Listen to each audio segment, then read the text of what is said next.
Did you know that if your diaphragm isn't functioning properly, or if it has a low level of fitness, that you could be setting yourself up for a serious back problem? Certain muscles seem to get all of the attention when it comes to protecting and preserving the spine, whether it's the glutes or the multifidus or the quadratus lumborum or of course the psoas. But the diaphragm may actually be more important than all of those muscles. It's part of something called your fire first mechanism, a group of muscles that have to activate before you're able to move your body in a safe and coordinated fashion. And research has demonstrated multiple times over that diaphragmatic dysfunction is directly linked to chronic back pain. The diaphragm by itself is responsible for something like 80% of the muscular effort that's required for breathing when you're in a resting state. But it has another function that is just as important and nobody talks about it. And this is for stabilizing your spine and controlling your posture, especially when you go to move quickly, lift something, or any time that your body is under load.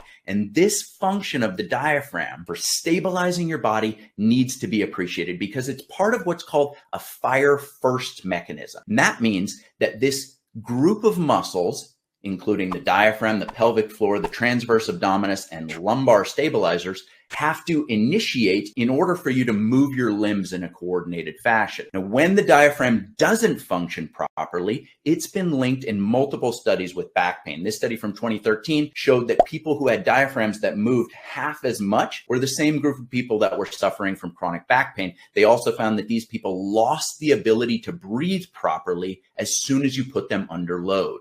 So dysfunctional diaphragm linked with chronic back pain. A second study from 2013 showed that people that suffered with chronic back pain had diaphragms that fatigued out way faster than healthy controls. It's just an unfit muscle. It's untrained, and so it's not able to function properly. These authors went so far as to suggest that fatigability of the diaphragm, a diaphragm that is weak and can't sustain stabilization of your spine, may be one of the most underappreciated factors for people suffering with chronic back pain. There's also science stating that the reverse of this is true, that when you learn how to engage your diaphragm, when you make it stronger and more fit, not only does it increase in thickness the same way a bicep would if you did a bunch of bicep curls, but this improvement in muscular control and coordination leads to an improvement in lumbopelvic stability, that stabilization of the lower part of your spine. And these authors went so far as to state that this type of training needs to be part of the treatment program for anybody that's suffering with low back pain.